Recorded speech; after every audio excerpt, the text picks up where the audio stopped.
Homeopathy के अध्ययन के क्रम में आज हम एनाटॉमी और फिजियोलॉजी वाले भाग में अध्ययन करेंगे मस्कुलर सिस्टम क्या होता है ना। इसमें कौन कौन से मसल्स होते हैं और फिर इस पर कौन कौन सी इलेक्ट्रोपैथिक औषधियाँ कार्य करती हैं और फिर इसमें ब्लड सप्लाई है ना, आपको रक्त की सप्लाई कौन कौन से आर्टरी द्वारा की जाती है, इस पर हम अध्ययन करेंगे।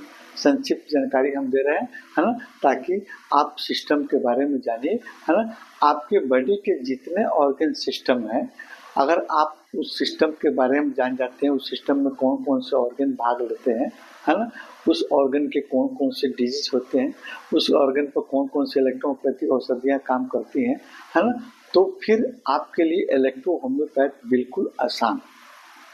एनाटॉमी और फिजियोलॉजी के साथ में आपका इलेक्ट्रो होम्योपैथिक औषधियों का बहुत डीप रिलेशन है।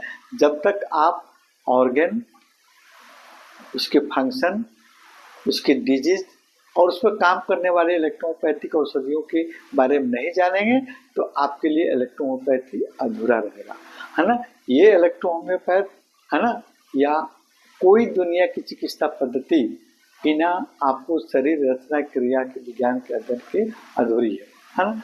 तो आप इलेक्ट्रोपैथ का स्टडी कर रहे हैं, आपकी दवाइयाँ आपको ऑर्गन बेसिस पर बनी हुई है, इसलिए आपको एनाटॉमी और फिजियोलॉजी बिल्कुल ही आपको आवश्यक है। चलिए हम सोचते हैं मस्कुलर सिस्टम है ना। मस्कुलर सिस्टम क्या होता है?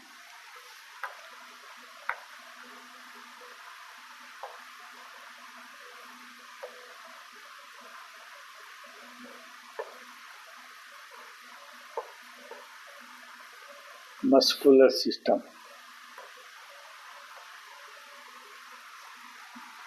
तो इसका शाब्दिक अर्थ पर थोड़ा सा हम ध्यान देते हैं। क्या है शाब्दिक अर्थ?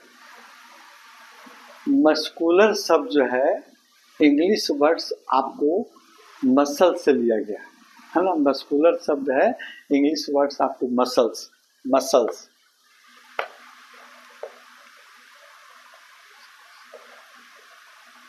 मसल्स है ना। मसल्स जो है आपको इसको इसी से बना है मस्कुलर है ना।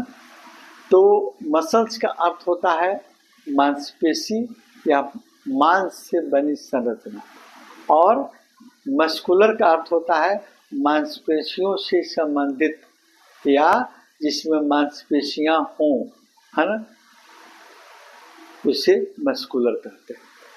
तो मस्कुलर सिस्टम वह तंत्र जो आपको मांसपेशियों से मिलकर बनी हुई होती है और जो हमारे शरीर को आपको आकार देती है, गति देती है, शक्ति देती है, उसको हम कहते हैं मस्कुलर सिस्टम।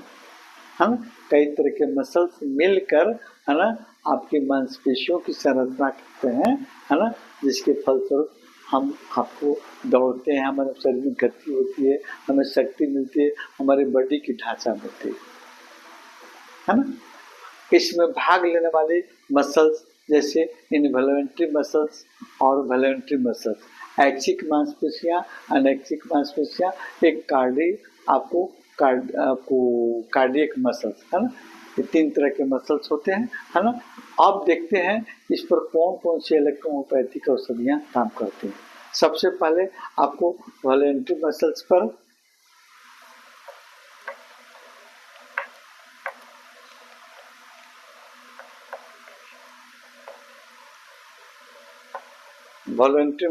पर आपको काम करती है S5C5 है ना, S5 प्लस C5 है ना। मसल्स है ना, मसल्स तो काम करती है मसल्स पर है ना, आपको S3C3 है ना, S3C3 मसल्स पर काम करती है। और फिर आपको इन वॉल्यूंटरी मसल्स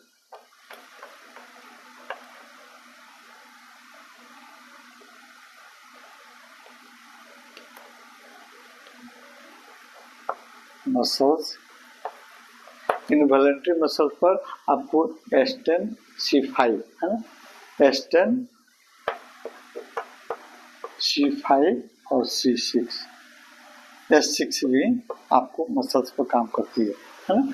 ये आपका हुआ आपको इलेक्ट्रोपैथिक औषधियाँ। इलेक्ट्रिसिटी, आपको पांचों इलेक्ट्रिसिटियाँ आप मसल्स पर प्रभावी होती हैं। पांचों इलेक्ट्रिसिटियाँ है ना, WE, B, G, R है ना, ये सभी आपको मसल्स पर आपको मदद करती है ना। अब आगे हम देखते हैं इन मसल्स में आपको ब्लड सप्लाई कैसी होती है ना, किन आर्टरी द्वारा ब्लड सप्लाई होती है। हमारे पूरे आपको सिर से लेके पाँव के तलवे तक है ना, संरचना में हर एक जगह मसल्स जुड़ा हुआ है। तो हम पहले शुरू करेंगे आपको हेड और नेक है ना, नेक और हेड के मसल्स में आपको किस आर्टरी द्वारा ब्लड सप्लाई होती है। तो सबसे पहले आपको हेड और नेक में एक्सटर्नल कैरोटिड आर्टरी है ना, आपके चेहरे और गर्दन की मांसपेशियों में ब्लड सप्लाई करती है ना।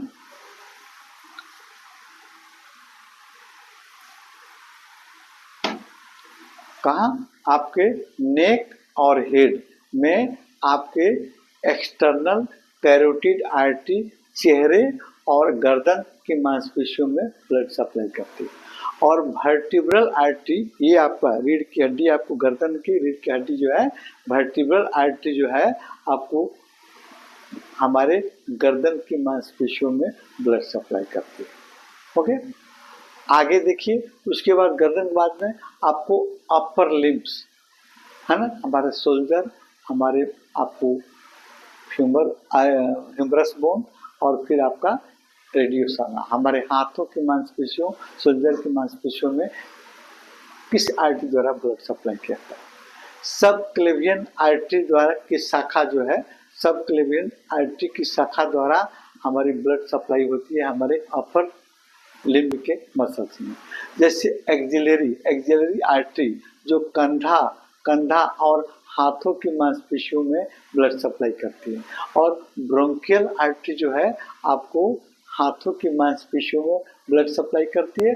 और रेडियल और अल्नर, इसमें आपको रेडियस और अल्नर ये दो बोन होता है, इस पर जो मसल्स लगे रहते हैं उसमें रेडियल और अल्नर आर्टरी द्वारा आपको रेडियो और अल्ना की मांसपेशियों में मसल्स में ब्लड सप्लाई की जाती है ना। अब आ जाइए, इसके बाद आता है आपका थ्रोसिक मसल्स है ना, चेस्ट की हमारे मसल्स हैं, वो उसमें आपको ब्लड सप्लाई किन आर्टरी द्वारा की जाती है। तो थ्रोसिक मसल्स में इंटर आपको कोस्टियल एंड आर्टरी, इंटरकोस्टियल आर्टरी द्वारा हमारे रिब्स की पसली की हड्डियां जो होती हैं, रिब्स की मांसपेशियों में ब्लड आपको सप्लाई की जाती है ना। कहाँ? आपको इंटरकोस्टियल आर्टरी द्वारा। इसके अलावा इंटरनल थ्रोसिक आर्टरी जो है आपके चेस्ट की मांसपेशियों में ब्लड सप्लाई करती है। ठीक है, आगे बढ़ते हैं हम आपको एब्डोमिनल एरिया में, और एब्डोमिनल एरिया, पेल्विस एरिया और फिर आपको लोअर लिम्ब। तो एब्डोमिनल एरिया में आपको जैसे हमारे एब्डोमिनल एरिया और बैक एरिया, पीछे की आपको मसल्स में आपको लंबर आर्टरी द्वारा आपको कमर और पीठ के मांसपेशियों में ब्लड सप्लाई की जाती है लंबर आर्टरी द्वारा। और फिर एपिगैस्ट्रिक आर्टरी द्वारा पेट की आपके सामने वाले मांसपेशियों, यानी स्टोमक के सामने वाले मांसपेशियां होती है, एपिगैस्ट्रिक आर्टरी द्वारा ब्लड सप्लाई की जाती है। और आपको आपके पेल्विस एरिया में आपके इलियक आर्टरी द्वारा ब्लड सप्लाई की जाती है, आपके पेल्विस एरिया, लोअर एब्डोमेन वाले एरिया में। और फिर आपको अंदर में आपको हार्ट में आपको हार्ट की मांसपेशियों में है ना, कार्डियक आपको मसल्स जिसको हम कहते हैं, इसमें कोरोनरी आर्टरी यानी राइट कोरोनरी आर्टरी और लेफ्ट कोरोनरी आर्टरी द्वारा ब्लड सप्लाई की जाती है। आपको राइट कोरोनरी आर्टरी द्वारा हार्ट के राइट साइड के मसल्स में और लेफ्ट कोरोनरी आर्टरी द्वारा आपको हार्ट के लेफ्ट साइड के मसल्स में ब्लड सप्लाई की जाती है। और आगे आपको लेफ्ट आपको कोरोनरी आर्टरी जो है वो आगे 2 ब्रांच में बढ़ती है ना, 2 शाखाओं में बढ़ती है, जो हमारे हार्ट के निचले स्तर और साइड वाले भाग में आपको ब्लड सप्लाई करती है। अब आ जाइए लोअर लिम्ब पैर की हड्डियां है ना। लोअर लिम्ब में अब लोअर लिम्ब की मसल्स में किस आर्टरी द्वारा ब्लड सप्लाई की जाती है? तो सबसे पहले फीमोरल आर्टरी, फीमोरल हमारे फीमोरल बोन, हमारे आपको जांघ की हड्डियां जो है फीमोरल बोन में, जांघ की हड्डी में फीमोरल आर्टरी द्वारा ब्लड सप्लाई की जाती है। और आपको पोप्लिटियल आर्टरी है ना, घुटने के पीछे वाले आपको मसल्स में पोप्लिटियल आपको आर्टरी द्वारा ब्लड सप्लाई की जाती है। और टिबियल आर्टरी आपके और पेरोनियल आर्टरी दोनों मिलकर पिंडली और पैर की मांसपेशियों में आपको ब्लड सप्लाई करती है। शेष अगली वीडियो में हम लोग आपको स्केलेटल सिस्टम के बारे में अध्ययन करेंगे। स्केलेटल सिस्टम में के हड्डियों में आपको ब्लड सप्लाई और फिर उसके इलेक्ट्रोपैथिक औषधियों के बारे में अध्ययन करेंगे।